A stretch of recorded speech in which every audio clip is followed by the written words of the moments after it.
and get it going here. Yeah. Whoops, there we go. Okay, everything's up. Everything's good. I'm very tired, which I will explain shortly. And, well, it's all right. Aww. It's okay. Oh. It's not problem. It's not problem. It's no problem. No problem, Philip. All right, here we go. It's no problem. This is the show that you came to know, and we're going to play it now, so go grab your cow. It begins in 3, 2, 1. We saw a fella the other day. I don't know if you all have seen this boy, George. You can't tell whether he's a boy or a girl. The place seems dull and quite stupid. The morning stream, the morning stream, the morning stream, the morning stream, the morning stream, the morning stream, the morning stream. The morning stream. You're soaking in it. The morning stream, the morning stream, the morning stream, the morning stream. Good morning, everybody. Welcome back to the morning stream. It is Tuesday, December 15th. It's 2020. You have 10 days until Christmas. Have you done all your shopping? I have not. Oh my god. I don't even know who I still have to get for though. I did. I have to. My dad says he does not want anything. He's like, no, don't send me anything. But I am going to be sending him. I'm sending him some CDs. I don't know if he still listens. It's going to be a surprise, but. Oh, still listens to the music you're going to send him, or what do you mean? He does, right. So we always have this thing where like I introduce him to bands I like and got him into Bare Naked Ladies when they were just starting out, and got him into Squeeze and Crowded House and stuff like that. And I picked up the box set. Box. I like box sets. Great box set. It is the Divine Comedy box set. It is all their albums. Each of these are dual disc sets because like the second album always has demos and live tracks and outtakes, and it's just the most gorgeous box set ever. Looks like how gorgeous it looks like a Benetton at a mall a little bit, or a book think? Like it looks like you're getting the the Adventures of Peter Rabbit or something. Oh yeah. Well, it's very Easter colors, so I guess those are in again. But right, so I had about half of these already on CD. And decide, well, he'd actually really like this band. Well, problem is that recent shipments of things that have come to my house, where we put those things as I'm going through them, have blocked access to the plastic containers that I'm keeping CDs that aren't in the media room. Oh no, that seems bad. And so to get to those that gift that I'm going to send my dad. You gotta get in there. I've got to move a ton of stuff, and I'm not going to say what those things are. If you've been paying attention to the show for a while, you know what they are, but I'm not. Yeah, it's his collection of hardcore pornography. That's what we're talking right, about. exactly. Yeah. Stacks and stacks of specific animal porn. Yeah. It's all genre. It's all genre coordinated, magazines. but there's a particular genre that Brian really, really likes to collect, and that's in the way. So. Right, exactly. And, I've got these organized by level of humiliation and country of origination. And how humiliated is the goat? Is the question Brian asked. Exactly. That one looks really humiliated. The humiliated goat. All right. Well, that's great. I'm more behind than you even, so don't feel too bad. It feels like a weird year, though, because I don't really want to go shopping anywhere, but at the same time, we live in a time where I can just order stuff, but also the mail's all effed up, and I don't know. Like, I sent you some stuff that got stuck in a facility there for 4 days. Right, and the cheese spoiled. Yeah, and the cheese is all bad. Like, that was weird, because I'd check it every day, and it would say, yeah, it's still in this Denver freaking hub unit. Yeah, I know. It is frustrating. It's never been like this. What other year's been this bad? I can't think of one. No, because people are staying home. They're doing the people who've always done their shopping online are just like, oh, this is normal. And then the people who usually go out and go to the stores, buy stuff to physically deliver to people are staying home and ordering online. So it's just so much stuff that's going. I don't know, man. That sounds like good cover for a certain postmaster general fiddling with okay. Well, there's that too. Yes. I think it may be a combination of. But I'm seeing a lot of the same thing with UPS and FedEx too. Yeah, that's true. UPS was a little late for me on a couple of things and shipping a couple of things for me. But I really like UPS. Like, it's efficient and stuff, but it's just more expensive. So we got to make a decision in this country. Either we're going to fund and make USPS work as a inexpensive or less expensive alternative to, company-run ones, or just let the privatized take over if we can get rid of the USPS, and that'll just be that. We'll have to pay a few extra bucks every time we ship something small, and an extra 10 or 15 if it's big. That'll just be the way it is. Right? That'll be the way. That'll be the way. That'll be the way, as the Mandalorian most famously said. Boy, there are people pissed about that last episode, and I'm not gonna go into any spoilers here. Really? But there are people mad about a reveal. Not a reveal. Okay. Well, it is a reveal to say who's in it, but you know who's in it, right? It's a return from last season. Yes. We can say that much. Yeah. He. Oh shoot, it's a he. Okay, it's a he. So I've given away 2 bits of information. That's all I'm going to say about who it is. But anyway, this person, they're mad because they seem to be able to walk around with impunity without their, let's say, their uniform fully tapped. And we're not talking about the major one who never wants to take his helmet off. I mean the one who just is casually not wearing it, right? So the one that's casually not wearing his business. It's like watching a drunk guy who steps foot into a store that sells fine crystals in China. Yeah, maybe a bull in a china shop is what I'm trying to describe here. Right. Says, I'm totally not going to knock over any of these stands, and then proceeds accidentally as he's stumbling around to knock over every stand in the entire shop. I mean, you're not entirely wrong in your classification, but the point is, let's just say it this way: the character who's not the Mandalorian, okay, shouldn't be able to do what he was doing. That's what I'm saying. Yeah. Yes. That's what they're saying. I don't know if I agree or not. That's what they're saying. Their complaint is that would never work. He'd have been arrested on the spot. There's no way you could do that. And I don't know if that's true. Yes. I don't know enough about the politics of how stuff is run on that side of the conflict. I don't know how they do rules when it comes to uniformity. Yeah. It's that seems dumb to get worked up about. I agree. I enjoyed the episode a lot. Me too. It's directed by that Fukushima Shima guy. Forgot his name. Shoot, and maybe it's a lady. Hold on. Maybe he's not a tire brand.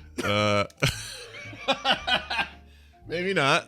Maybe not. Do the rims come with these? All right, hold on. I'm going to look this up. Mando episode. Okay, so this person's name. No, not Carl Weathers. He did episode 4. I'm not looking for that. Oh, jeez. Chapter 12. Is that the one?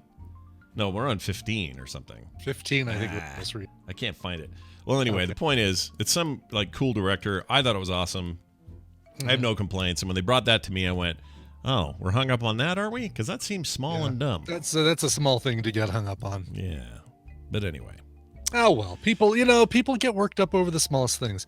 I'm going to say, because I know we're about to take jump into something that you're watching that you're really enjoying. No, you want to, maybe I'll save it for.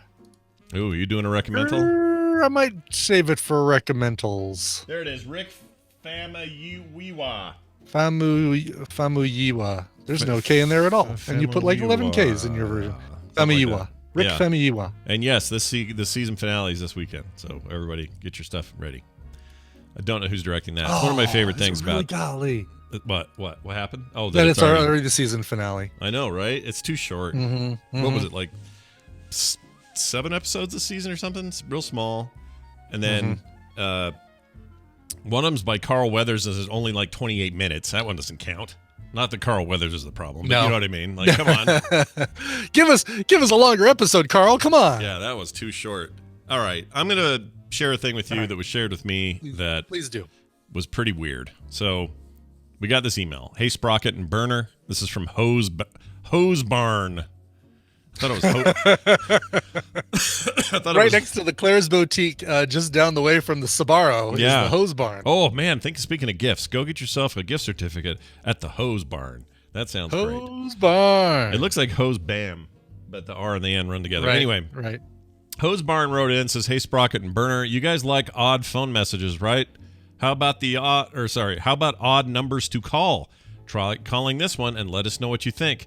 So I pre-called this just to make sure we weren't getting pranked or something. Okay. And finding out also that it's a public number, and it is, so I'm not doxing anybody by saying this number, but if people want to write it down and check it out for themselves, they can. But the number is 858. I don't know why I dyslexied that. Sometimes I get dyslexia. 858-651-5050. Okay? Like the 651-5050. Yeah, like with the two guys in the heist want to split the money. Just the like the movie starring Seth Rogen and Robin, Dick Grayson, dude from Third Rock from the Sun dude, floating down the hotel room or hotel Inception, hall. Inception, walking on the ceiling, dude. What's wrong with our brain? What's his name? Three-name dude, Jan Michael Vincent. That's it. That's Joshua it. David. Joseph Gordon-Levitt. Oh my freaking gosh. Okay, anyway, that guy. What was the point of that? Oh, no. But anyway. Oh, yeah, 50-50 was the movie. 50-50, yes. 858-651-5050 is this number. I said, all right, I'll take your word for it and call it. And so I did. And here's what I got. And I'm going to play a bit of it, and you can hear what I got, okay? So this is exactly how the phone call went. I didn't edit this. There's no... it picked up immediately. There's no ringing or anything. Oh, really? Okay. It just was this. So that's where this number took me, right here. Fishing in a mountain stream is my idea of a good time. After the dance, they went straight home. The hostess taught the new maid to serve. Adding fast leads to wrong sums. The show was a flop from the very start. There was water in the cellar after the heavy rain.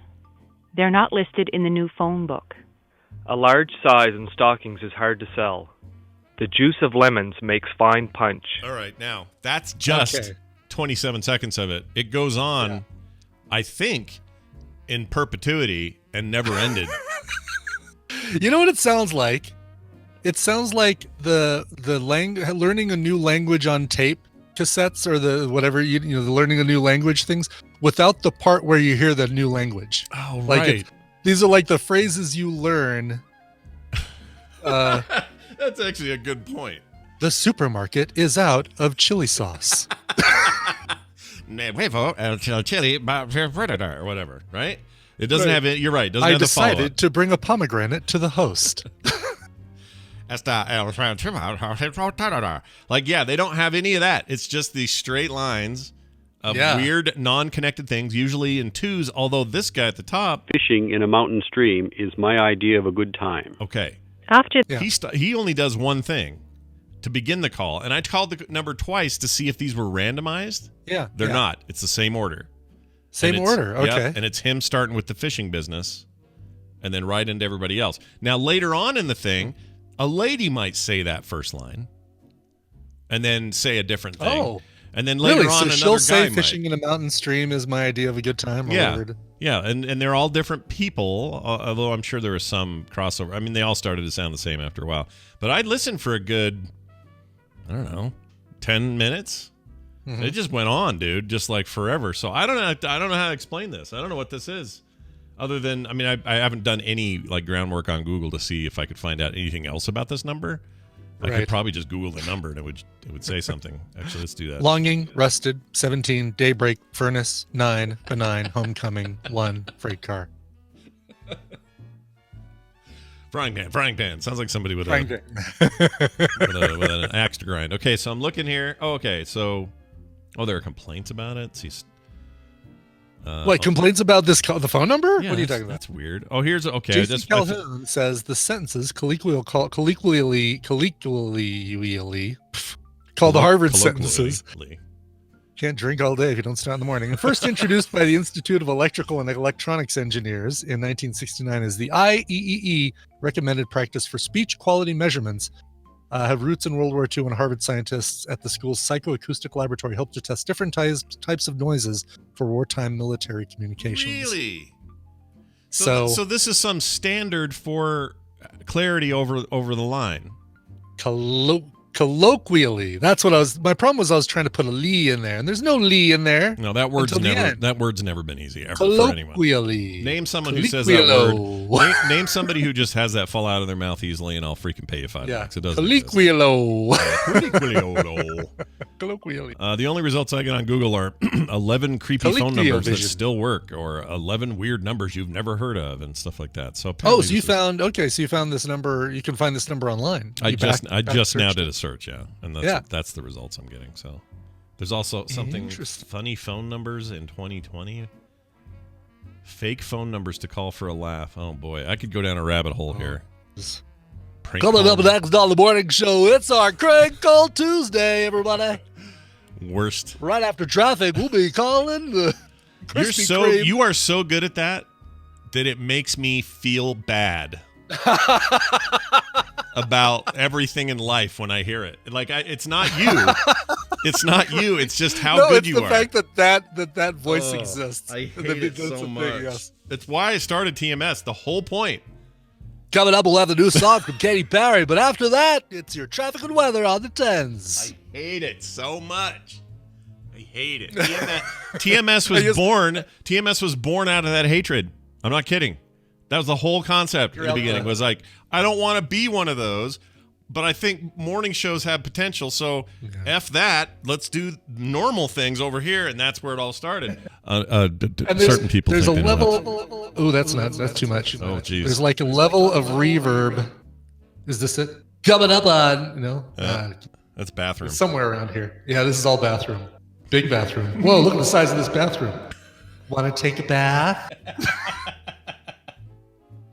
Only if you're not a ratty old lady, and I didn't know it when I first saw you. All right, so there's that. That's fun. Thanks, Hose Barn, for sharing that with us. All hail Hose Barn, and check out their Christmas deals. Only a few days left. At the Hose Barn. All right, I got an admission that my wife cried because of Ted Danson. Aww. Let me tell you why. So, as you all know, my Mad Max of television, Fargo, is a thing we're binging again. And I just finished season 2 again, like a week and a half ago. But Kim is on a roll, so I watched it again with Kim, and we binged it in 2 sessions. We did it the other night. And you're a nicer person, a nicer spouse than I would be. I'd be like, oh, well, I guess you better get caught up then. I'm going to go play some Shadowlands. You go ahead and watch, go ahead and binge the show that I've been watching for a month now. I probably should have, but it's so good, I honestly didn't mind. And I noticed a few things I hadn't noticed before. Like, at the end of season 1, Hansi Dent, the Gerhardt's man, the Native American who's big trouble. Yes. He's at a park and he's watching 2 kids play baseball, and one of them can talk, and the other one is deaf, and they're talking to each other while they're out there tossing a baseball around. And it hit me for the first time who those 2 are. I don't want to totally blow it for people, but it's a show that's years old now, so it's not like I can really spoil things. But if you remember in season 1, there was a certain pair of hitmen who came down from Fargo to try to wipe somebody out. And, they were played by Adam, forgot his name, and then the deaf guy. And actual deaf guy, which I like about that show, they actually use people with actual, they're not faking it when they have somebody with a disability. Anyway, those are the kids from that second season. Those are those kids. Wow. Out there playing at the baseball I love thing. this. I love that it's, I said this yesterday too. I just love that it's so intertwined, and the fact that whether or not, who knows and who cares really how far back they've gone to make sure these stories connect, like how many seeds they plant as they're doing season 2, that they know, well, we'll wait and we'll have this guy back in season 4, or we'll give them an origin story in season 4. Exactly. I love it. And this is I don't care how far ahead they're thinking of that stuff. I love it. Totally fine with it too. And here's the funny thing. The first words my wife spoke to me this morning. Okay. Everyone's up doing dogs, taking care of stuff, and I hear Kim. She's in the shower. I come in there. She's done. And the first words out of her mouth, and she goes, "Do you think Noreen is in that first season?" And I went, "What?" She goes, Noreen, the one that read the book the whole time. She was supposed to be running the butcher shop, and I don't know. It feels like maybe we saw her in season 1. Like, even it's infected her. It's infected her now. Anyway. At some point, you're going to have a wall in your house that has like it's going to have Allison Tolman in the center and a bunch of like red pieces of yarn all spiraling out, and like a photo of this guy and this page with a bunch of question marks on it. Yep. And then this other page with like, a blurry photograph of Bigfoot. And it's just, we're going to look at it and see the whole lineage of just Fargo. like Molly Solverson did in season 1. She had that whole thing where she was trying to figure out what happened. Damn it. Even my reference is a reference in Fargo. Exactly. It's hard to beat. So here's the thing. Here's the part about the tearing up part. Yeah. So we get to the end of the season, and it went awful quick, and she loved it as much as I did, and we had a great time. We get to the end, and there's a scene where, old World War II vet Ted Danson, police chief of Laverne, is just, having a moment of sensitivity, which he is not known for.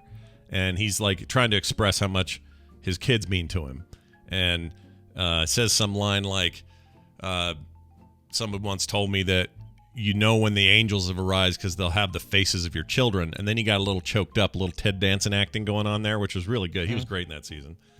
And my wife cried at Ted Danson at a Ted Danson moment. When does that ever happen? Not on Cheers, not once. Not once. It's never happened on you go down in the cellar and get another bottle of Bordeaux. Another bottle of Bordeaux.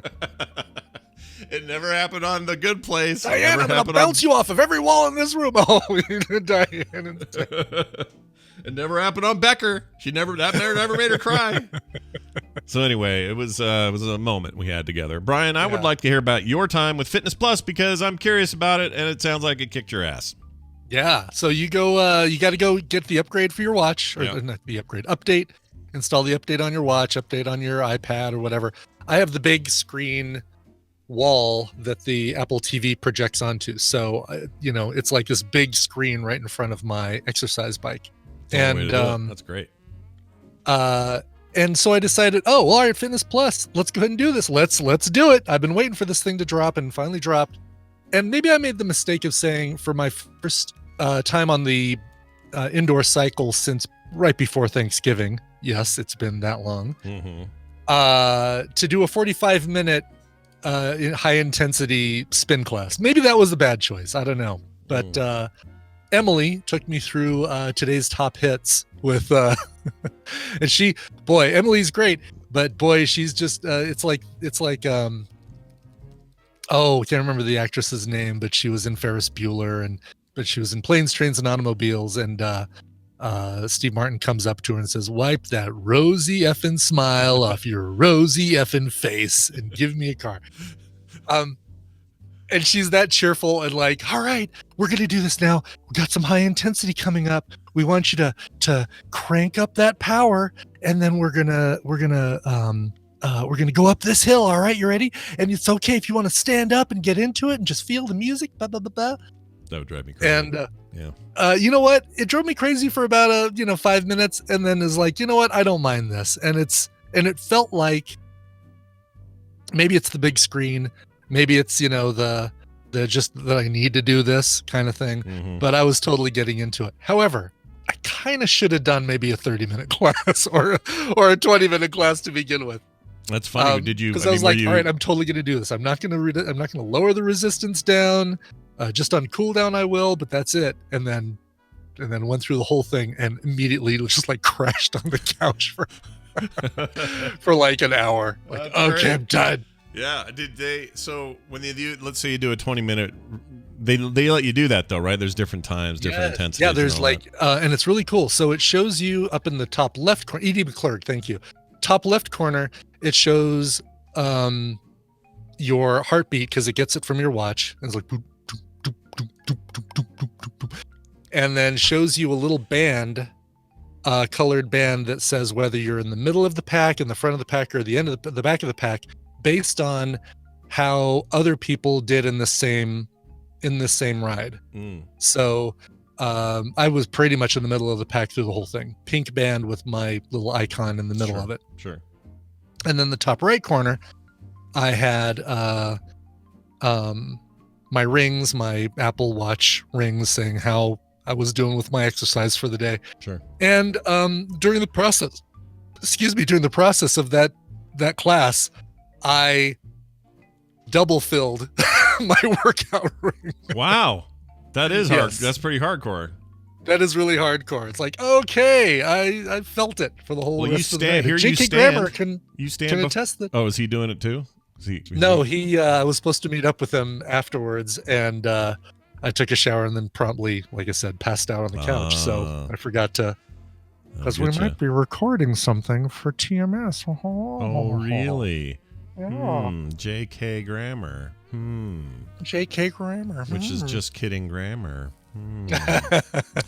Well, that's fantastic. Anyway, well it's done. really cool though. I had a good time. So I'm going to do it again. I'm going to do a, since I'm still kind of sore from yesterday's class, I'll do a 10 or 15 minute today, but they update them every week. And it's funny because it's you in the spin class with the instructor, and then what I believe to be 4 other instructors around you. Oh, okay. And I imagine that Anya over there is going to be the instructor at some point, and Derek over here is going to be the instructor at some point. Well, are they doing different intensities where they are, like you would with aerobics or something, or are they doing all the same thing at the time? They're doing all the same thing, and because it's you're controlling your own resistance. It's basically like, all right, do it as much as you feel the slight discomfort of pushing yourself. Don't just like ease it up on the lowest intensity. But really, she just says, yeah, match my leg speed, and then make it as much resistance as you want. And I really got into it. So, wow, that's fantastic. Well taking done. a break from shooting tanks with VR Fit, and I'm gonna hang with Emily and Anya and Derek and Joe and Billy this and Bob. Is just included in your Apple One deal. It's part of the Apple One deal. Yeah, I mean, basically because I'm paying for the storage, the arcade, the TV Plus, and the Apple Music, I'm basically getting Fitness Plus for free. Kind of. I mean, that's how I look at it too. Like if you're doing into that stuff separately, it is actually a really good deal. If you wanted all the things you were doing separately. Yeah, I mean, I'm basically I was doing all those things before. So Apple just said, hey, we're cool if you just want to pay a little bit less and also get this other thing for free. You want to do that? Yeah, sure. I did the one just below your tier because I'm not getting that because my watch is dead and I haven't bought a new one.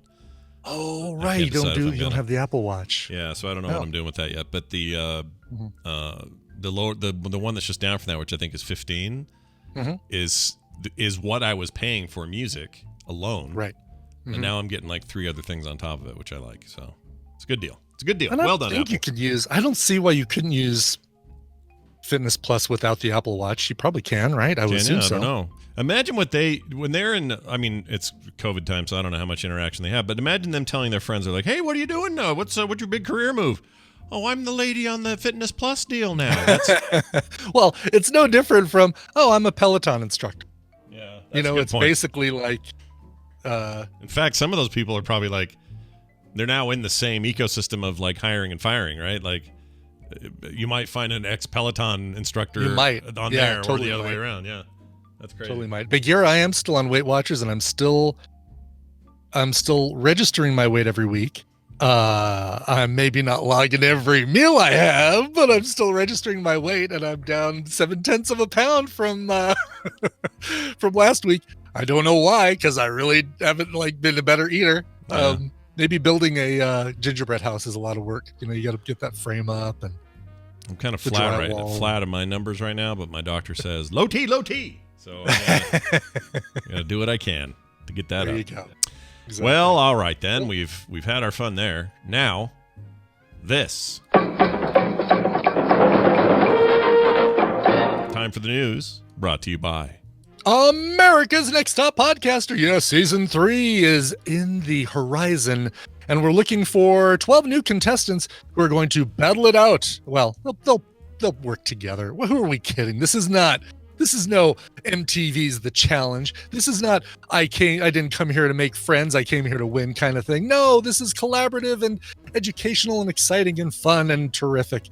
And if you've had any interest in doing it, now is the time. Go to americasnexttop podcaster.com and sign up It only takes a minute. You might make it into the show. And if you do, not only will you make some new friends, help get some great ideas on podcasting, and you might even get to win some really cool stuff. That's at americasnexttop.podcaster.com. Slide down the page about a little half a click, and you'll see the application form. Sign up and get into it. That sounds fantastic. Hell of a you're really good at the let's just pound The out improvisational. Yeah, you are. You're actually really good at it. I like it. Hey, Bobby in the chat. So you reminded me, former almost winner Bobby Franks in the chat room, who had my vote. I always like to point out. Yep. I'm going to talk to you after the show because I have a science thing I have a question about, and I think we want to have him back for a little science cool segment on the show. Maybe Thursday even. Will the vaccine shrink my testicles? The answer is yes. And immediately. Locally, they're saying health officials are telling us April. So, oh, good. It still feels like a long way away. Yeah, doesn't it? That's 2 whole Marvel TV series away. Yeah, yeah. That's a whole WandaVision and Winter Soldier and Falcon away. Yeah, plus probably 2 Star Wars things in there somewhere. It's too much. Oh, right, probably exactly. Yes. All right, check out this first news story. This will make you happy. Not really. It's not like you're a big drinker or anything. You're a drinker, but you know, I'm a drinker. Not crazy. I'm a drinker and I'm big, so I guess that makes me. I think you're a responsible big drinker. Let's put it that way. Yes. Here's this: an alcoholic soup in a cup is now on sale in Japan to help warm and keep you buzzed this winter. It's that time of the year when winter's icy fingers start reaching out to chill our bones, while piling on extra layers of clothes is one way to fight off the cold. It's often a more efficient strategy to warm yourself from the core, says this soup. So you get a relaxing cup of soup. So here's what you're going to do. Let's find out what this is called. This is Japanese food and beverage company Mitsubishi Shokuhin. The Mitsubishi part is weird. Is that the same people that does the cars and the whatnot? No idea. And the speakers? Mitsubishi always floored me because they were like other Japanese car makers. It's like, oh, Toyota, they make cars. Honda, they make cars and motorcycles. Oh, whatever. These guys, it's like, oh, Mitsubishi, they make big screen TVs, microwaves, cars, and apparently soup, if this is the same company. Well, look at, isn't the Michelin company who does tires, they're also responsible for, like, they're tangentially connected to the restaurant rating, the Michelin star.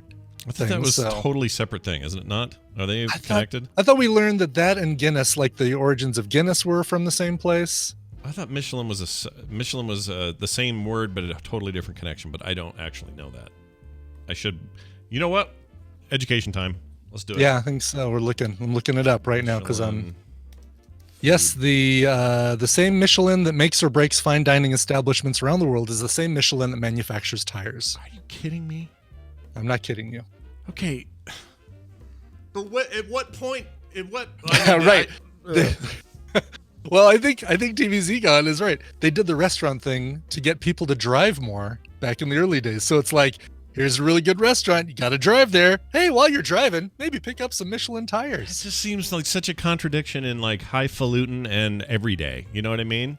Right. Like, it is a weird combo of things. Come to the greatest rated restaurant on the planet. It's fancy and very expensive. And also, have you checked your tires this year? Maybe rotate them. Like, it's just weird.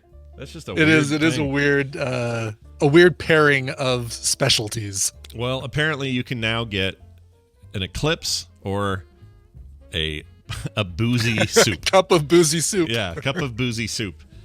Created in partnership with Toyo beverage and soy sauce soup stock maker Yamasa Nihonshu no Dashwari is exactly what the name translates to. Sake mixed with traditional Japanese soup stock, which is the dashi part. It's meant to be drunk hot, and the soup comes in a microwave-safe. Recommended heating times, by the way, are 30 seconds for a 15,000 or 1,500 watt microwave. Holy crap. 15,000 watt microwave will shrink your testicles. Drunk hot. Drunk hot. Everybody's hotter when they're drunk. 60 seconds for 600 watts, 70 seconds for 500 watts. And no, this isn't like rum cake where the heat burns off all the alcohol, even though the microwave setting, even though the microwaving the sake soup retains a 4% alcohol content. So even if you do this, you're going to get the boozy taste and you're going to get a little bit of the alcohol in there. Nice. Brian, would you... Not available on Amazon yet. I'm looking I was just going to ask. You would probably try this at least, right? I would definitely try it. Sure. Okay. Maybe. But I mean, I could make a soup with sake. Yeah, that's easy enough. How do you do that? Just pour it in there and you're good? Yeah. Okay. Sake is like you can actually get cooking sake, just like you can get cooking wine and stuff like that. Interesting. And is sake a clear liquor, like a? It can be. It doesn't. It's depends on how filtered it is. It's like a sweet, unfiltered or dry filtered. Like it gets clearer the more. Well, obviously, the more filtered it gets, and I think that it comes gets drier. from rice. Is it? Is it a rice? Okay. Yeah. All right. So when people say rice wine, are they basically just saying sake? Is that what they're saying? Sake. Yeah. Okay, interesting. We have cooking rice wine upstairs, so I guess technically we have some sake upstairs. Well, no, your cooking wine might be. Well, is it cooking rice wine or is it cooking wine? It's cooking rice wine. It says. Oh, okay, yeah, then sake. Yeah, all right. On the bottle it says you can cook rice. It says. That's right. Then you can drink rice. That's a good one, Jack. Can drink rice. Good one, J.K. Grammar. All right, there's that story. So look forward to that. Come to the store soon. Get drunk on your freaking noodle. It's weird seeing the people in Japan like walking around barefoot in those huge vats, stomping on rice. Yeah, like they do. Nothing I want more in my life than a big stomped on piece of food. How it's done. It's more like it's more like the way they turn grain into whiskey.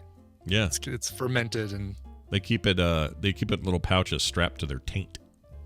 That's right, sumo wrestler taints. Yeah, sumo wrestler taints. It has the dual job of being a competitive, entertaining sport and keep getting the rice ready for the That's right, exactly. Yes. Conversion to sake. Why do you think sushi is sticky rice? How do you think they make the rice sticky? Oh, that's gross. And for some reason that reminded me of a quick story about this morning.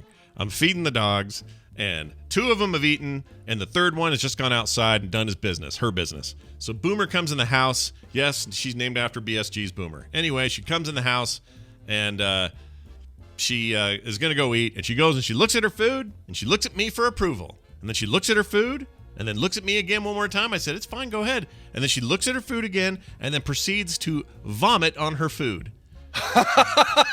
About this big, like a patty. Wow. Okay? No like Michelin star for you. Yep. So she did like this barf patty right on top, then looked at me again for like some kind of, I don't know what she was looking for me for. Right. And then I said, well, I don't know what to tell you. So she looked back at her food and proceeds to eat around the barf patty. Oh. So she's eating everything in the bowl now except for this thing in the middle about the size of a cracked egg. How are you letting her do this? Like how? She didn't eat the barf. At what point do you intervene? She didn't eat the barf, so I knew she wasn't gonna because she was scooching around it. She never got it. She never got to it. And it wasn't like a big watery thing. It was like a big plot right in the middle.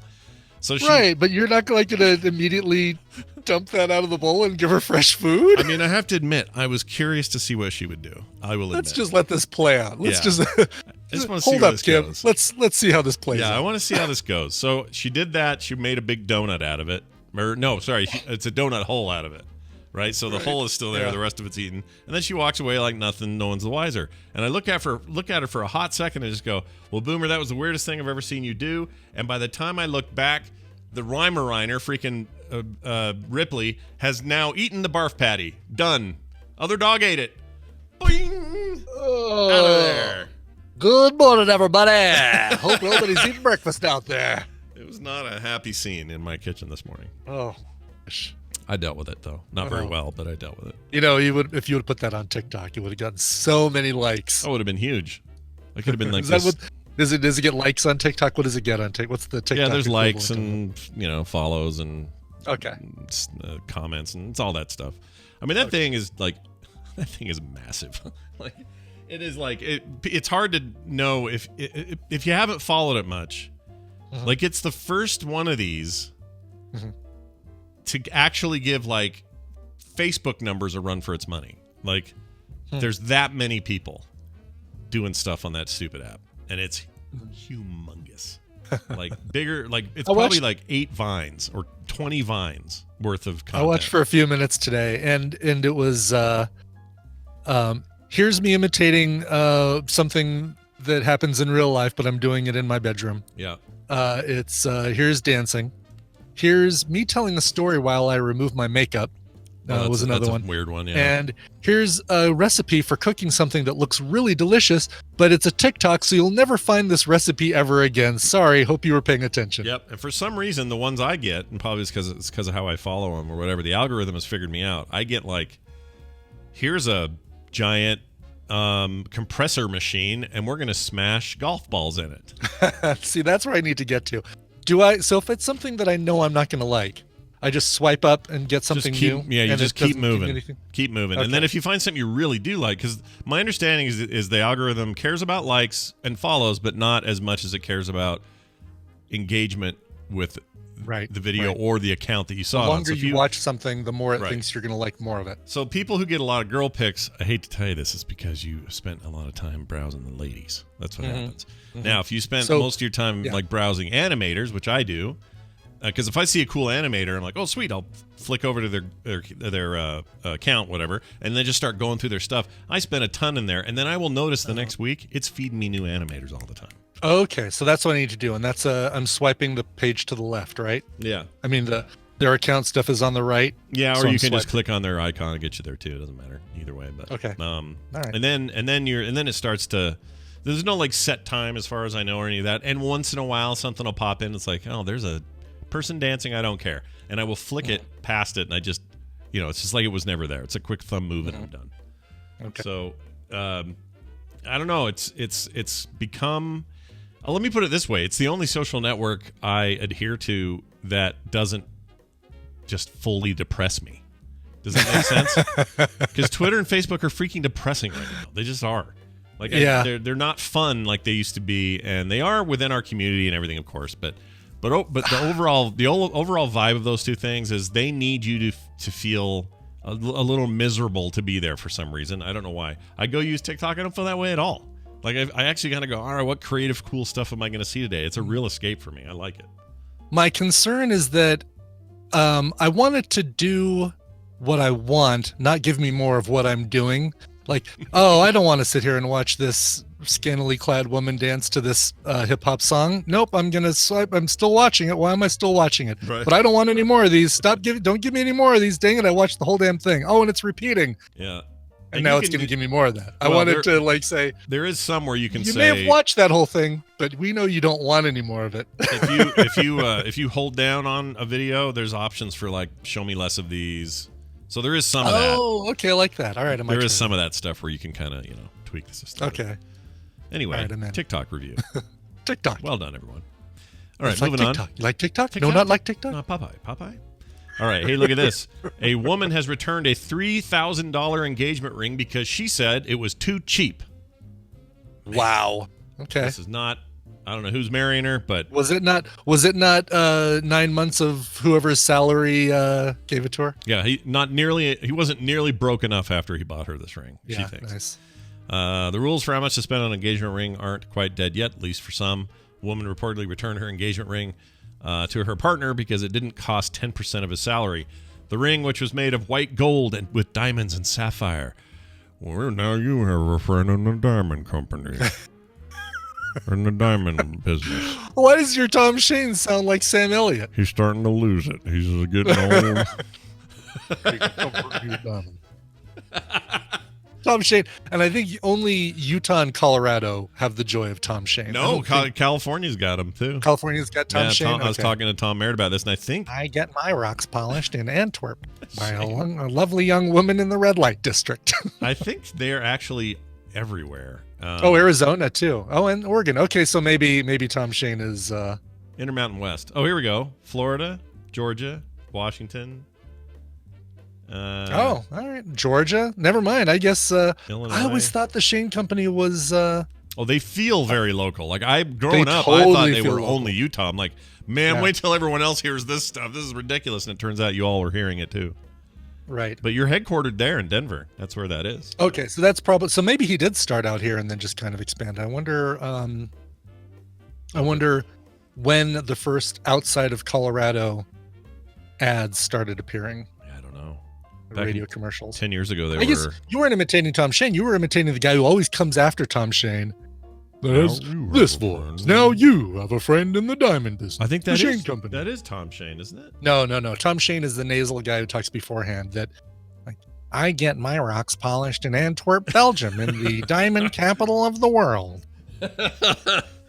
Yes, Men's Warehouse is a great example, Diced Tomato. They feel like the guy up the road did it, but it's like a national chain, which I think is on purpose, right? They're trying to feel folksy and local, and I don't know if that works or not. I've never walked into a Shane Company place ever. I've seen them. Oh, Tina's current wedding ring is Tom Shane. Well, now she has a friend in the diamond company. She does have a friend in the diamond business. Yes. Yeah, I keep saying the diamond business.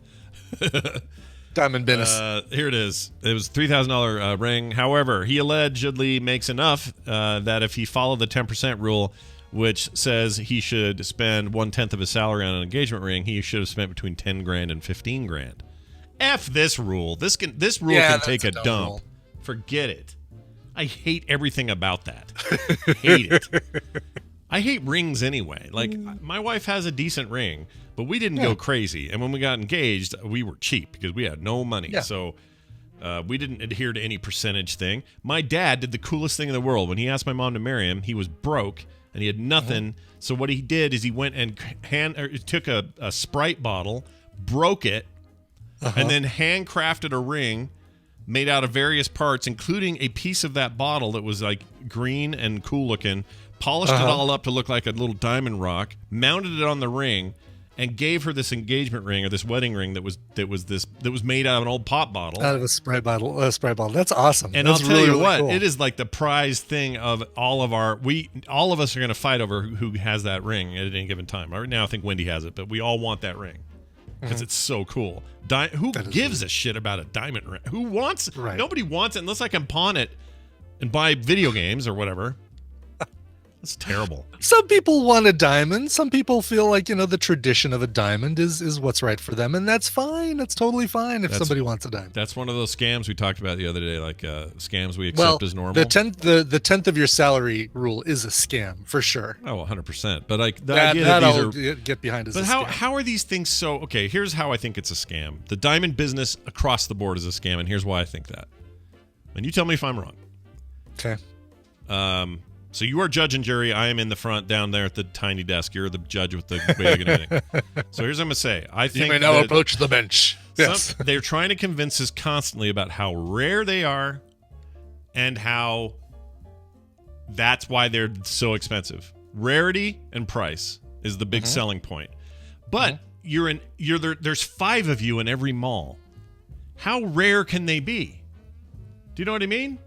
Yeah, the rarity comes from the quality of the diamond. It's not rare to have a diamond, but it's rare to have a diamond that has perfect clarity, perfect, the 5 C's. What are they? Cut, clarity, color, and having like a crystal clear, perfectly cut, I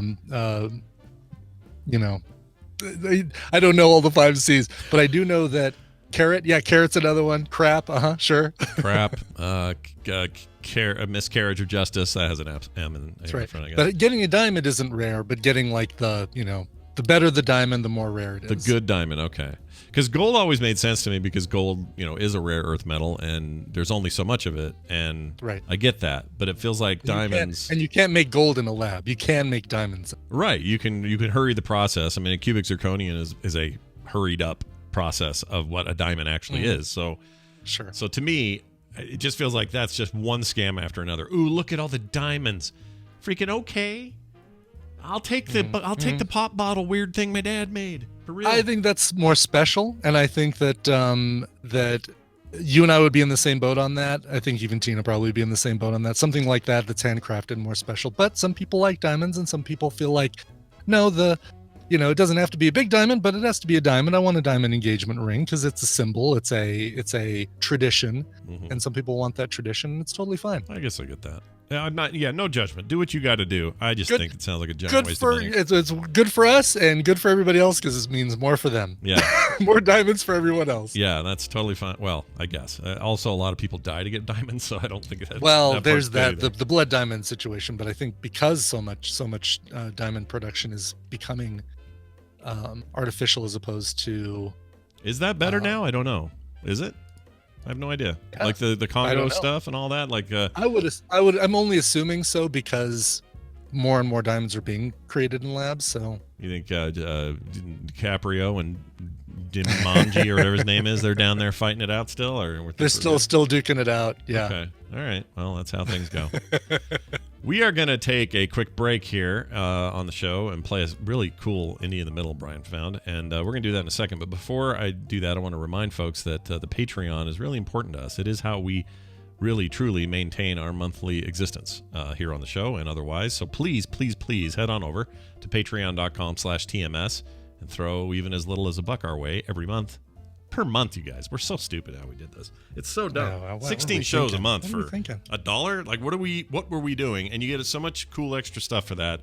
And we really, really want to say how much we appreciate those who do support us. And we're just happy to bring you these rewards and do cool stuff. And we'd love to do more with you. So check it out.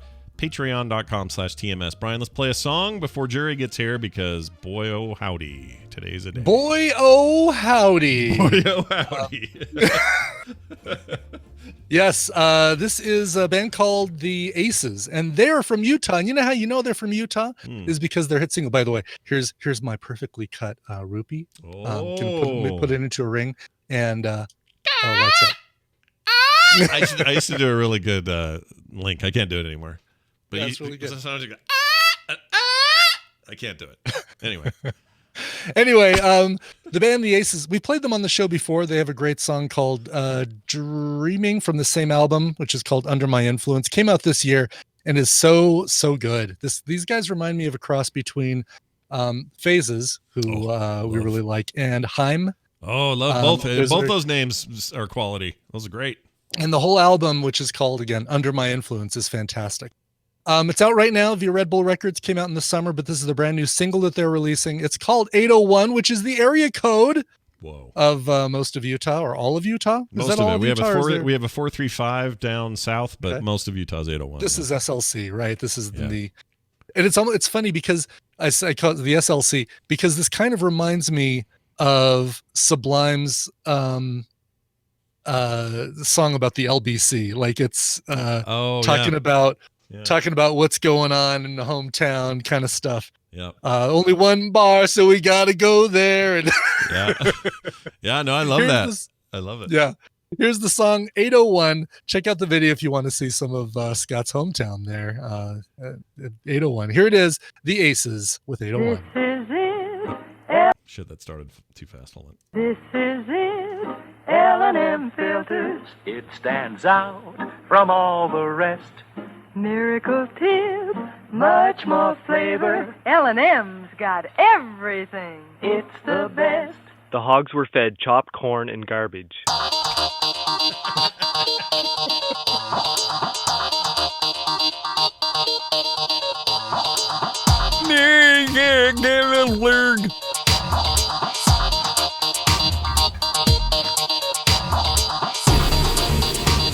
right, we're back, everybody. Welcome back to the show. For real, though, go watch that video because you'll see there's a lot in there that I love about SLC. The view from the canyon that they show early in the video, it's very, very cool. But please don't set things on fire. No fireworks. No, it's against the law. Even this time of year, don't do it. Okay. Justin. Yeah, I know what's up. We got the jury will now enter. Yeah, I wish I had an entry one for him. Maybe I don't. Maybe that's too much already. I don't know. I mean, who am I to say? Oh, we have the doo-doo-doodly-dee-dee. We have that anyway. Oh, yeah, we do have that. But, if we had I don't know. That thing's getting old. But it doesn't matter. Maybe it's a tradition. Maybe repetition is what makes the heart grow fonder. I don't know. These are their stories. Oh, I'm terrible with names. Well, look what we have here, everybody. It is Justin Robert Young. He has cast his electoral vote and said yes to being here on TMS on a Tuesday like he is always. And it's always good to have you here. How are you, Justin? Oh, man, a pleasure. Pleasure to be here. Yeah, a pleasure, as my dad used to say. It's a real pleasure. Yeah. No, I am. It is. I'm pleasured. I'm pleasured to be here. Whoa. Would you say you're hashtag blessed? Oh, I don't know. Blessed. Always. Always hashtag clasped blessed. Hands emoji. Okay, good. Oh, you know what? I said something about this on Twitter, so you may have seen it, but I don't know what it is or why I hate it so much. But there's a lot of tropes on Twitter, the way people use social media in general, but Twitter in particular. You got your limited set of characters, so you do a certain thing. And And some people come up with stuff like, I don't even know or I don't know who needs to hear this, or you'll say, that's it, that's the tweet at the bottom, just to sort of punctuate your point. And then everyone else copies it and everyone's doing it. They'll all drive me nuts to some degree, but the one I really can't stand is where someone has a big take to say, and between every word, they put the clap hands emoji. Oh, God, yeah. This is not normal. I hate that so much. Because I'm not them, so I don't know what's in their head. But to me, that seems like all it would do is turn people off of what I'm trying to get across. If you really had a point you wanted to get across, your clap emoji is going to ruin it for me. And if it's going to ruin it for me, it's going to ruin it for anyone who disagrees with you. So why do you? But that's not what social media is for. Yeah, but like social media is not to change minds. Social media is to make gangs. So like it'll rally people to your gang. Like, and then your gang just rovingly bashes the other gangs. That's the point of social media. I think you're onto something there. I had never heard it put that way before, but I think I agree with it. All right, let's get to the meat of today. There's a couple things I want to mention, and then we gotta get your hot take on the deluge of Star Wars and Marvel and Disney. Yeah, a lot of late-breaking political stuff, too, that I just saw coming through. Really? Okay, so the most late-breaking thing I heard was that McConnell has officially acknowledged that we have a new president-elect, and the Electoral College votes all went in like they were meant to, or how they're supposed to. There were no weirdness. No rogue voters were like, I'm putting in the other hole or anything like that. Which is, again, pretty expected in the normalest of times. That will end up in a Jamie mashup, by the way. Yeah, it probably will. But, thanks, JC Calhoun. He's doing that thing I hate in the chat room. That's fantastic. Good job. Anyway, so where are we now then? Like, what does this mean? I don't know. We're done? Well, by the way, if that wasn't enough for you, I just saw it come across the Twitter feed. Newsmax will now be referring to Joe Biden as the president-elect. Newsmax? What? Newsmax. Newsmax. The channel for those who think that One America Network are a bunch of cucks and globalists. Newsmax will now be referring to Joe Biden as president-elect. Well, here's the only thing I know about Newsmax, by the way. They used to be on the DirecTV package for United. And really? Yeah. You watch them and I think they were like either they were the default channel or some lunatic decided to put Newsmax on every single one of the back headsets. And if you would imagine that, like on CNN, the like infomercials they have are whatever, like, gold and life insurance and this whoever's pharmaceutical and that pharmaceutical and whoever's going to buy that space. Now imagine that you have a fraction of that audience and a lot of your audience are religious conservatives. Yeah. The people that are buying that content, and at least whereas I was walking on this plane at the unholy hour of like 5:15 in the morning. So it means I've been up since 3 to get to the airport. Yeah. Is about, I will say euphemistically, the sanctity of life. And it was jarring. Whatever you think of that issue politically, let me just say I didn't need the full on at 5:15 in the morning as I was walking to my seat. Yeah, that seems like a lot in the morning to have to do. A lot. So anyway, Newsmax is now going to be calling Joe Biden president-elect, probably because he's the president-elect of the United States. Yeah, probably because it's accurate. Officially, can we as I understood it, we couldn't call him president-elect until yesterday. Like, even after he had won the election, technically he wasn't president-elect until yesterday when the Electoral College. I guess technically, I've been watching The Crown a lot lately, so I've been brushing up on all my courtly manner and who you curtsy to and who's your majesty and how upset people get if you don't know all these rules. And thank goodness for that. Yeah, we here in America, we don't much care for that. So they're the president-elect usually when the Associated Press calls the race, and that's how the vast majority of people have referred to Joe Biden as from that point, and some and some even before that.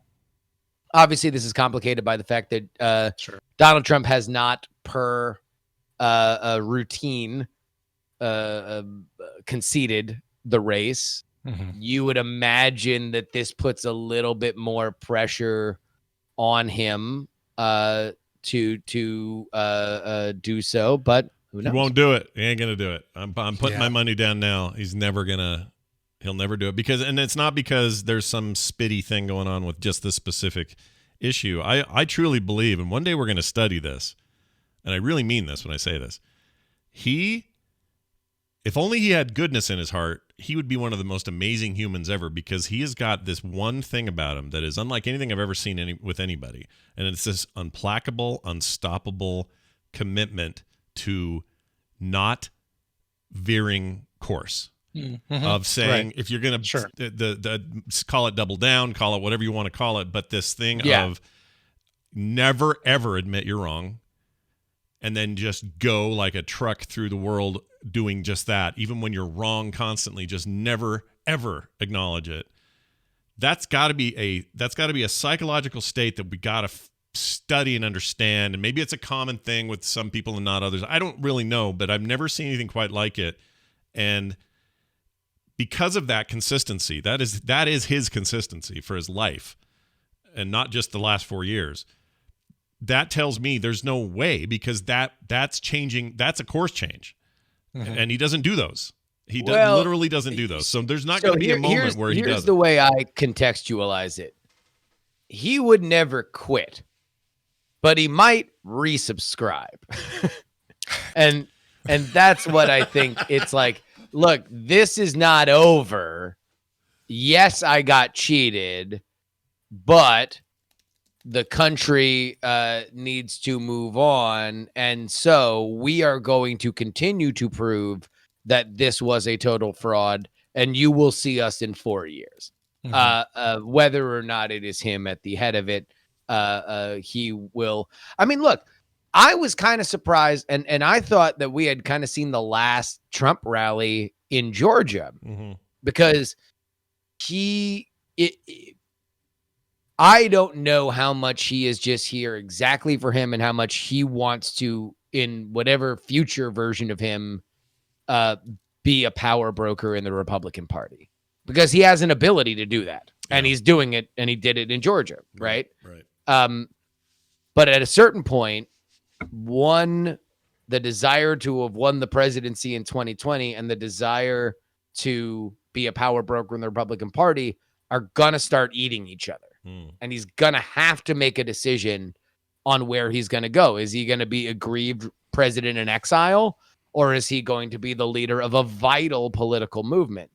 That is something that, Mitch McConnell says, we're not going to refer to Donald Trump as anything other than the ex-president, and Joe Biden is now the president-elect. Mitch McConnell's the kind of person that Donald Trump would be working with to elect the people that Mitch McConnell wants in the Senate.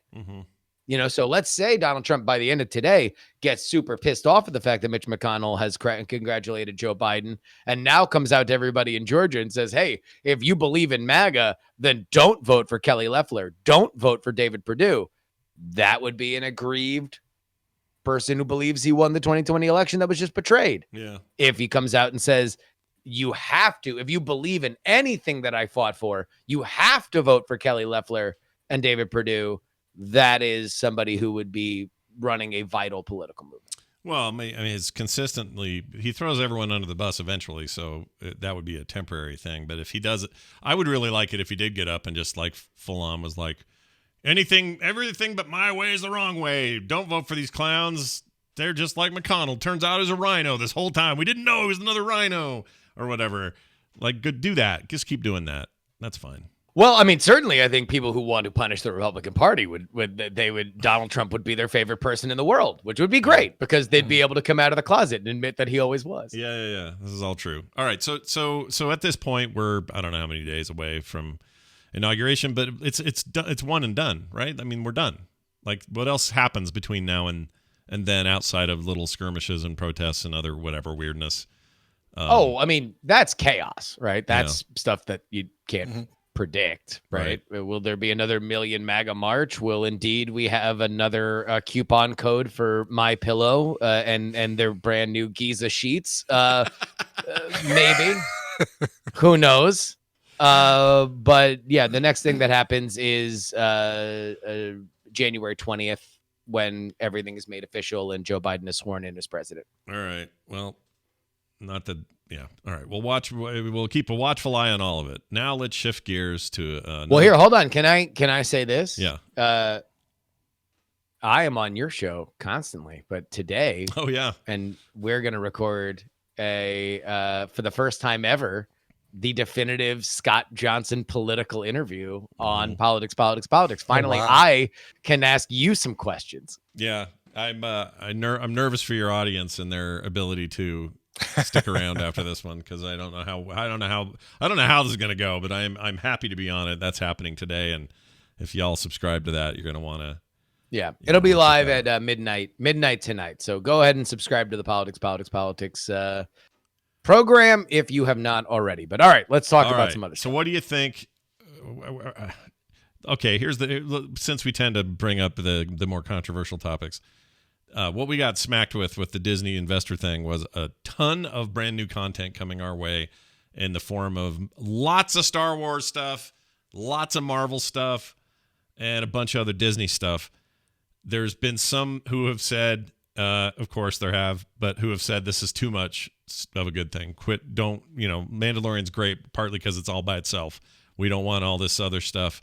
It's set in that universe competing for our brains and blah, blah, blah. Do you think that Disney is running a risk here at all with having I mean, I'm excited, so I'm not one of those people because I can't wait to see what they do with some of this stuff, but I'm curious where your head is on those announcements, what you thought was big, and also if you think it's too much. I never think anything is too much in general, because I don't view things from a zero-sum perspective. Like, I think that the folks who think that it's too much think that, oh, well, if the one thing I like could have been better if they didn't do 6 other things that I didn't like. And on some level, there is like a budgetary line for that, but also it's like those budgets are going to be probably fairly beefy for the kind of stuff they're doing. I think that Disney very much views this as a soft reboot for their tenure with Star Wars. I think that it's it's funny when they bought Star Wars from George Lucas's next plan were to have Dave Filoni tell a bunch of stories that were revolving around the prequels universe. So we did 3 movies that Disney shepherded, and now they're making 50 televisions written by Dave Filoni about the prequels universe. So in a certain way, I think that this is a reboot for them. I don't expect that I'll particularly like all of them. I think some of them I'll like, some of them I don't care about. I never really cared about the cartoons, so any of the things that come from the cartoons, including the droids, you're not lining up right to watch the droids. The Droids cartoon, you're not into that? Yeah. So you're saying the Ahsoka Tano, even though it's a live action, but it's based on a character. Well, I just maybe I'll like it. I like that episode of The Mandalorian, so maybe I'll like it. But I'm just not like, yeah, stuff from the cartoons. I'm not super pumped about it. I might be. If it looks good, I'll watch it. I'll give it a shot, like anything else. It's like Rosario Dawson. Just think Clerks. If you like Clerks 2, hey, you got somebody from Clerks 2. I mean, I'm not unfamiliar with Rosario Dawson. It's not like I'm like, who's lady? She's got things coming out of my head. I know who she is. By the way, my daughter hates that because she doesn't like to see that. She in the cartoon, she loved that kind of alien head thing and all the Twi'leks and all the different races and stuff that have big head stuff, tentacles and whatever. But when you see it in live action, you get these like weird little wrinkles and creases, and that's the biggest thing that weirds me out too. Yeah. Because in your head, you're like, is that what they're doing for skin tone? Right. Or does that just look like a wrinkly old tube? Is it a tattoo? Is it a Sure. Is it a wrinkly old tube? Wrinkly old tube. Yeah, did they just tape a wrinkly old tube to the night nurse's head and have her run around? Right. Like, and how does she sleep? Like, does it flop over? Is your head cricked all night? Like, I got questions. Do you have to about put it in a? Do you have to like tie it, put it up above your head, like yeah, put it up at night. Put it in curlers, basically. why'd they name that sweet boy Goku? Oh, there already is a Goku. He's in Dragon Ball. Well, it's Grogu, but yeah. I heard Goku. You heard Roku? I heard Roku. Yeah, it doesn't support HBO Max yet. That's what I saw when I looked at little baby Yoda. Why'd they name him Roku? I don't have a problem with little Roku at all. I think it's fine. Like, it's a little Who bit do you think came up with that name? Because I've heard rumors, like some people have said, like, oh, this is definitely they called up George, and George was just like, oh, I don't know, Grogu. Grogu? I'm going to sleep. Bye. In my money. Bye. Yeah, I don't know. Now that you say that, It I wonder. certainly wasn't they didn't run that one through marketing, is my point. It feels like maybe not. But I don't know. What else are you going to do? Yoda's a stupid name. It's just, it has all this stuff connected to it, so we like it. But I don't know. Make it not sound like Goku. Like, because normally it's like, all right, if somebody like on the staff of Billions wrote a character named Grogu, I'd be like, oh, it kind of sounds like Goku, but who in the Billions writing room knows who Goku is? But if you're ever going to imagine that there's an understanding of the most famous anime character of all time, it's probably going to be amongst the Mandalorian creative staff. Yeah, that's a very interesting point. But it could be Filoni. He seems like a guy that might sit there and go, Grogu, and then laugh. Yeah, I'd like to rip off Dragon Ball Z and name this character. Because, like, also, this is probably the most marketable character that Disney has minted in, 30 years? Oh, yeah. Baby Yoda? Yeah, Easily. for sure. Yeah, I can't think of it. In fact, I'm trying to think the last. Oh, God. The last thing that Disney did that people were like, I mean, Frozen, probably. Like, since Frozen. Yeah. Since Anna and Elsa. Yeah, which is significant because that's typically movie territory where you get that kind of, that level. And this is a TV show. It's Star Wars, so it's hard to like avoid. Anna, Elsa. Oh, look at that. Immediately, you just say like, oh, the adventures of Anna and Elsa. And you just imagine two white girls running through the snow. Like, you just know exactly what it is. Yeah. You say, oh, what's going to happen to Grogu this week? I don't know. The Adventures of Grogu. Come on now. You're going to fight off the tongue. Fight Vegeta? I don't even watch Dragon Ball Z. And I know it. Oh my gosh, dude, that killed me right then. I just about choked on myself. All right, that didn't sound right either. Anyway, hey, well, we've done it. We've cured all the ills of the world and talked about politics and Star Wars. And, wait, are you all right? So here's what my thing is. Yeah, these Marvel shows, right? Yeah. Because I'm far more predisposed to Marvel at this point than I am to Star Wars because there's been more good Marvel stuff that's come out than good Star Wars stuff that's come out recently. Good point. At least for me. Sure. I would agree. When are they going to come out with these? It's been a year that I've been subscribing to Disney Plus. 1 month from now for WandaVision. Yeah. For that weird thing. 3 months from now for Falcon and Winter Soldier, and 5 months from now for Loki. Yeah. And it's basically every odd numbered month we're going to get a new. All right, so they're finally, because I think the rumor was they were holding back these Marvel shows because the numbers kept rising for Disney Plus, and they're like, not yet. Well, because like Winter Soldier and WandaVision were supposed to come out like 3 months ago and 4 months ago. Yeah, but those were COVID delays, I think, in production. If my memory serves, I could be wrong on that, but I think there might have been. There was something I saw said that it was because some of the series have tie-ins to movies coming out, and they want to have those a little bit closer time together. But as far as I know, WandaVision only has ties to Captain Marvel because of Monica Rambeau. So yeah, well, and also it's like let me put it this way. Mm-hmm. I don't care what COVID delay they got, considering how much they have the city by the balls, or the country, or our fun little hamlet of California by the balls in terms of lobbying. Mm-hmm. Like I don't know if you've seen these like there's one thing I mostly went through like conservative circles, but this lady who runs a bar in California that's like crying because they just shut down her outdoor dining.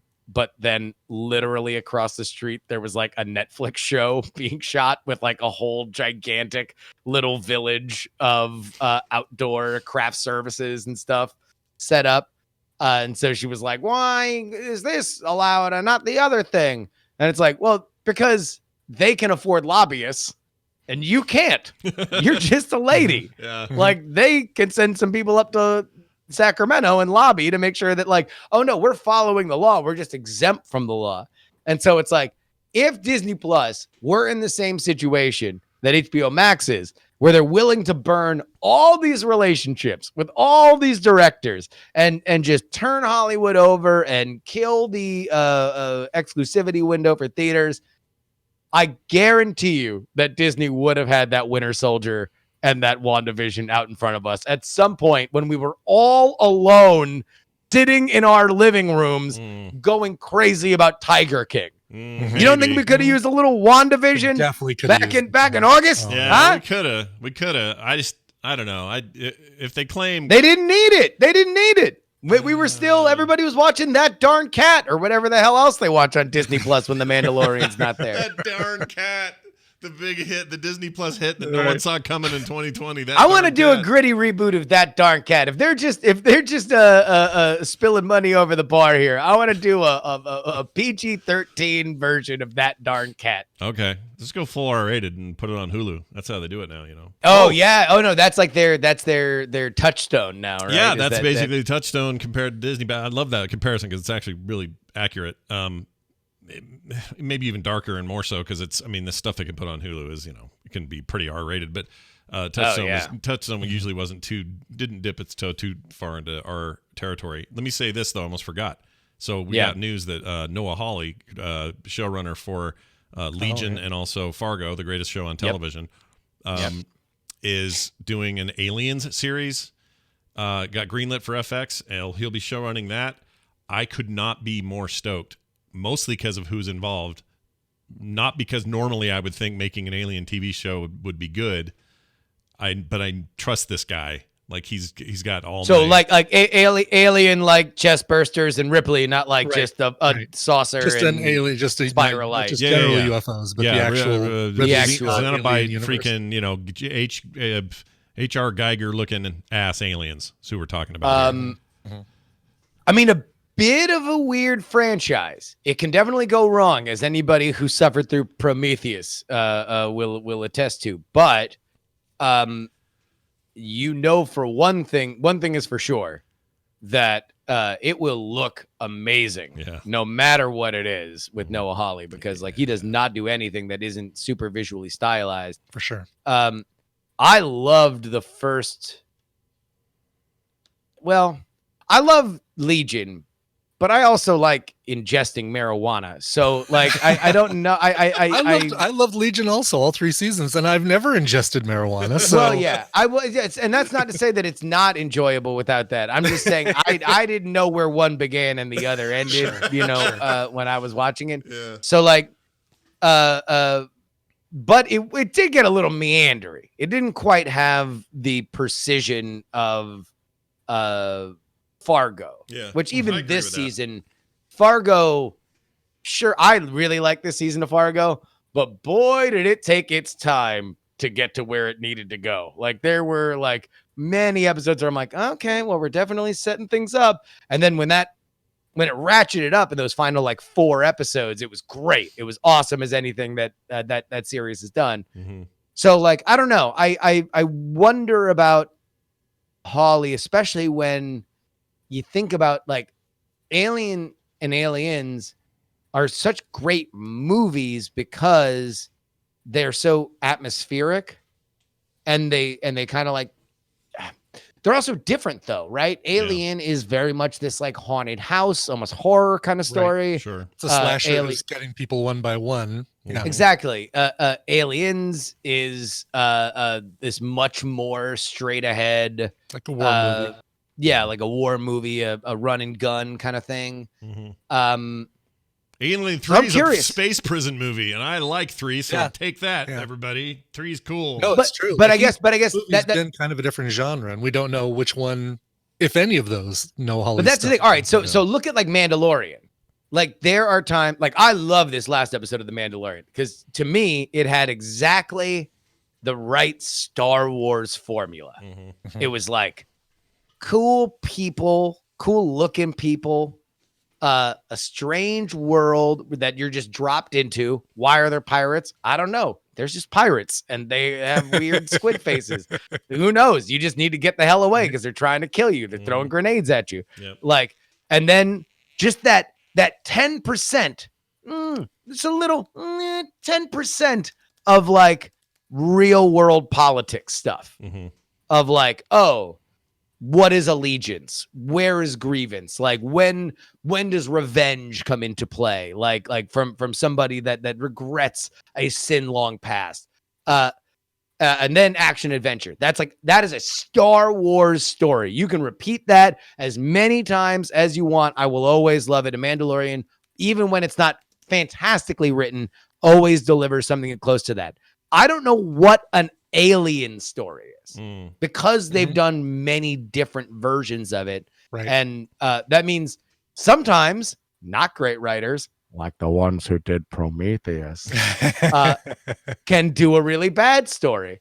But who knows? Noah Hawley, great writer, great director, and more importantly, a great showrunner, has done awesome. And look, he did the impossible. Who would have thought that you could have done a Fargo season, let alone completely agree. 4? I could not agree more with that statement. That's why I have trust in him, because he did a thing I would have thought impossible, that felt sacrilegious, that felt like a mistake. And then the only reason I was even excited in the beginning at all is because I heard the Coen brothers, who were immovable in their decisions not to do too much TV stuff or be convinced to take their projects to other mediums, said, oh my gosh, we've seen Noah Hawley's take. We are on board for this, and we're going to executive produce. They never do that. And so when I saw that, I went, oh, okay, well then we got to keep our eye on this. And then he freaking knocked it out of the park. Like, killed it. So that's why I'm excited, because what I think we're going to get, if I had to guess, is space madness level. We're out in the outskirts. We thought, we were out here on some corporate mission to mine some kind of jigabajoo, whatever, out of the rocks. And all that stuff's going to make big money for the corporation. But oh no, we've run into a thing. And now you've got really interesting, complex characters, which is something he does really well. And they're going to have to deal with the menace, and you can do it over a more protracted period of time. And there's also the infighting and the politics, and you get the Paul Reiser type will probably be an important part of a story like this, who's just, going to screw everybody over. You got the synthetics. Like, there's so much stuff you could do that I don't know how he's going to do it, but I just have this trust in his work, and I'm ready, man. I'm ready. I don't think and it looks like this will happen because he'd been connected to a bunch of things, right? Wasn't he initially going to do like a Doctor Doom movie? I think that's still happening. Hold on. Is it, or was that part of the Fox? I think that was Fox pre-merger. Doctor Doom movie. I just want to check real quick. Maybe that got sidelined or something, but Marv solo movie. Yeah, I think that was around like New Mutants and all that. And that's a character that is back in Marvel's hands now. So okay. So according to the most recent update, writer Noah Hawley is ready to talk to Kevin Feige about his Doctor Doom solo movie. So it sounds like it's kind of in the works, but who knows how far along that. Well, I mean, so this is pure speculation. Yeah, but it looks like that. This next major Marvel phase may very well be determined. Like the theme will be multiverses. Yeah. And if you look at the story that would inspire that, the big bad, i.e. what Thanos was in that first major arc, would be, or has been, Doctor Doom in the past. So that'd be great. We will see. God, talk about a character that has gotten nothing but the short end of the stick, just chopped out consistently. Nobody gets Doctor Doom right. No, it's true. He's been garbage in every iteration. Yep. You had the Nip Tuck guy. That was bad. Right. You had Corman's weird Dr. Doom. You had the Angry Blogger in the most recent. Angry Blogger, dude. Angry Blogger. I still haven't seen that one. No, don't bother. It'll ruin you. And it's so sad because the cast is great. The director's pretty good, too. I like that guy. It's the dude from Whiplash. Yeah. Miles Teller. Thank you. Mitch Teller. Yeah. It's Sarah... or Mara Jade, Black Panther guy. Yeah. What's the Black Panther There's guy? Mara Jade. What's Creed? There's there's Michael Jordan, the basketball player. Basketball player Michael Jordan. Famous Chicago Bull from North Carolina. That's right. Shooting guard. I think Gizmo the Gremlin is in there somewhere. Yeah, might be Bob Newhart. Who is the big boy? Who was Thing in that one? Josh Gad? Was it Josh Gad? No. That's just you. I think it was Josh Gad, Mara Jade, Michael Jordan, the basketball player, and Mitch McConnell. Mitch McConnell, right? Exactly. Yes. That explains the loose skin. He's been stretching it too much. All right. Well, we've done now. Remember we've truly done it all. Wait, who was the Thing? I still wait. Who was the Thing in that it up one? right now. I spelled thong. Scottie Pippen. Jamie Bell.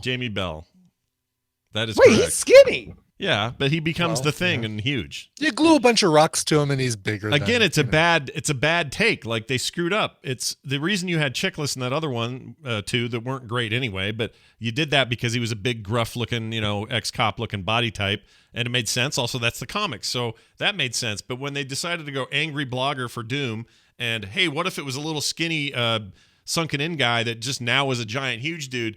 They basically made him Bruce Banner. In a way, and that's dumb. Yeah. It's no, dumb. the point of the Thing, as I had always understood it was for people that aren't comfortable with their bodies, right? That's the archetype. Mm-hmm. That's why you imprint on the Thing is because you don't feel you're comfortable with your strong own now, body. but I'm ugly and exactly. Don't look at me. Yeah. Yeah. And that's and yeah. Oh man. What and that broke him too, right? Don't forget, we also had Tim Blake Nelson, who was in another MCU thing, as Mole Man. Mm-hmm. Oh, don't watch this; it's horrible. It's really bad. No, Tim Blake Nelson was in the Marvel. Yeah, the Marvel, the Hulk that we all threw down the memory hole because Ed Norton's a lunatic. Right. I want a Depression era. Here's what I want. I'm not going to get it. I want a Depression era Fargo setting, and I want Tim Blake Nelson involved. Oh, sure. You just want to watch Oh Brother Where Art Thou? That's pretty much. That is pretty much it. And by the way, I haven't done it yet, but I'm going to request a cover from Brian coming up because I didn't remember it from my second watch through, but my third watch through of season 2, which just ended, there's a cover of Man of whatever Sorrow. What's it Constant called? Sorrow. Man of Constant Sorrow. They do a 70s like funk / kind of psychedelic version for season 2, which is set in 1979. Oh, really? It is so good. I can't believe I didn't notice it before. It was so good that it doesn't sound like the same song, but it clearly is. But I just no. It's that big soaring psychedelic kind of Blitzen Trapper rock. Yeah, right. And it's great because it's this awesome direct homage. It's perfect for what they're showing in the scene, but it's also this great homage to another Coen Brothers thing that has nothing to do with Fargo. I loved it. So I'm just saying, I've got that more Fargo. That song is great. It is cool. Man of Constant Sorrow. Yeah, I wore that soundtrack out. I did too. Mm-hmm. I was on stage for a local community charity fundraiser thing as one of the Soggy Bottom Boys with a fake you beard really? and everything. Yeah, and we mouthed it. Is there video or photos of this? Probably photos. I could probably find photos. No, I don't think anyone videotaped it. But did you have fake beard hair glued to your face? I did. Clooney And we used the what do you call that Turturro? stuff? The glue they use for stage.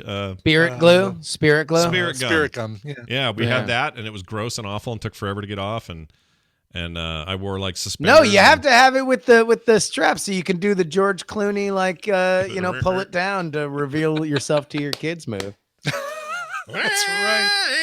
I love that movie. Yeah. All right. Well, we gonna make these boys our brain trust. That's the best. Oh my God, what an amazing movie! I love that movie to death. All right. Is that Charles Durning? Yes, that one. That was one. Mitch Trubisky. Yes, that was, the other Mitch, one. See, it's I think everybody's Charles Durning. If they're fatting in a Coen Brothers movie, I think they're just Charles Durning. Yeah. they're Charles Durning every time. No, I think the only Charles Well, wait, no, he was in Blood Simple, and he also jumped out the Wasn't window he in Hudsucker Hudsucker Proxy? Yeah. He jumped out and became the CEO. The angel. Yes. Oh, Daniel wait, Jones. no. He might have been that dude in No Brother. Was it Charles Durning? Hold on. He was the Papio Daniel.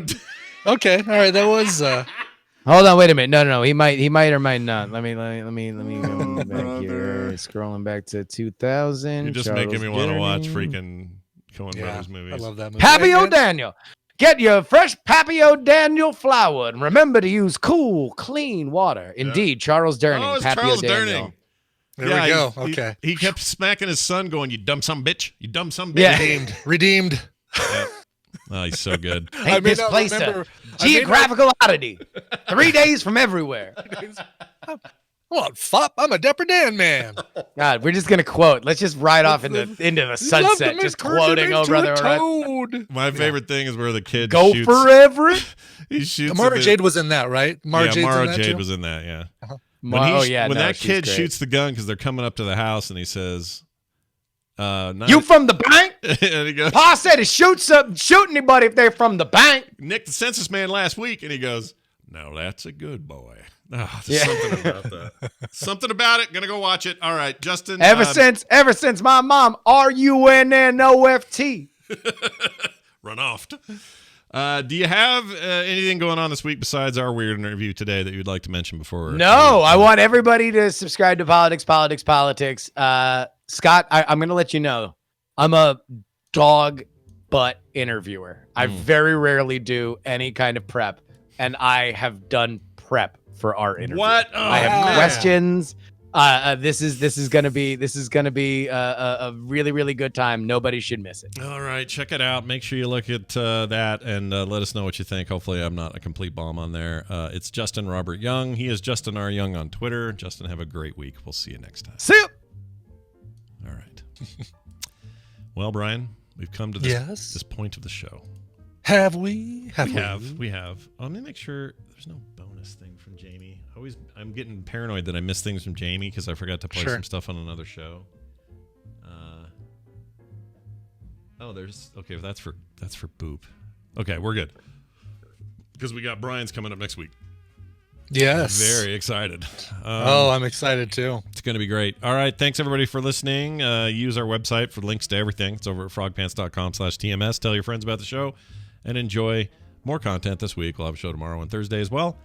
And the next week, I guess the only days we're off would be Thursday is Christmas. For sure, Christmas Day, which is Friday.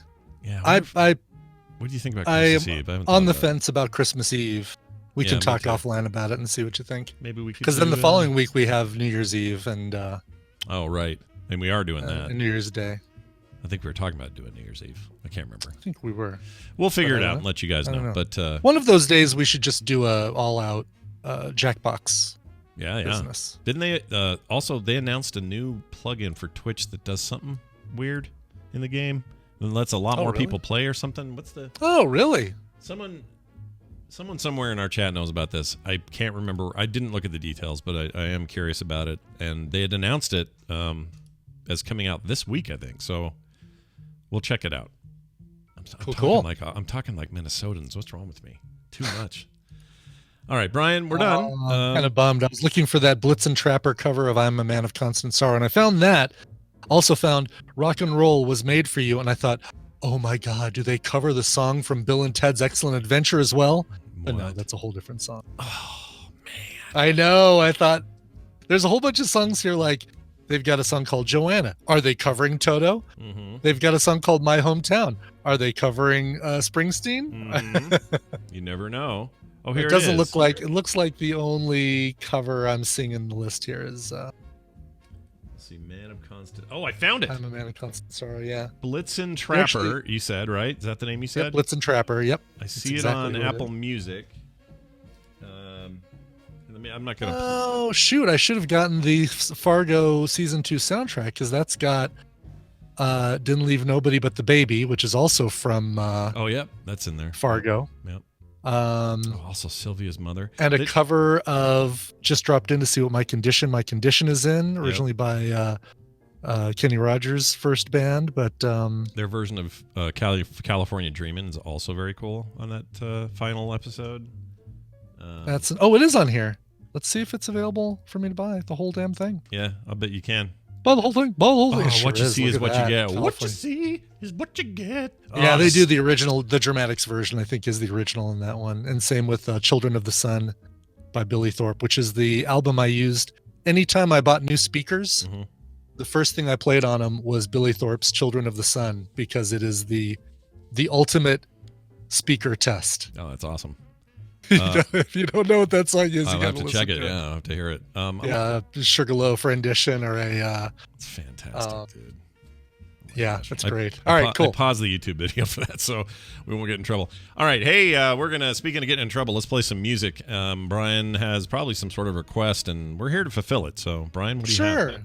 Sure. Kurzog wrote in and said, so after 7 years of listening to TMS, I've never requested a birthday song, but you know what would make my day or even my year? Hearing this cover of Centerfold played on the show. So happy birthday, Kurzog. There's another birthday. Don't worry if you send in a birthday request. I got one coming tomorrow, if your name is Troy, by the way. But Kurzog wanted to hear a song that has a famous Mondegreen with it, who think that and I hate it when a Mondegreen includes the title of a song, because that's just being lazy. Yeah. That's just not knowing the title of a song. But some people think that the chorus of the song ends with "My anus is the center hole." But here is the Jay Giles Band Centerfold, covered by Against All Authority. So here's some ska punk for you right now. Going out to Kurzog. Happy birthday. That's fantastic. Happy birthday, dude. We'll see you guys tomorrow for another episode of TMS. This show is part of the Frog Pants Network. Frog Pants Network. Get more shows like this at frogpants.com. Now, if you've finished hosing down the decks with testosterone, I suggest you come with me. Okay. I don't remember what that's from, but okay.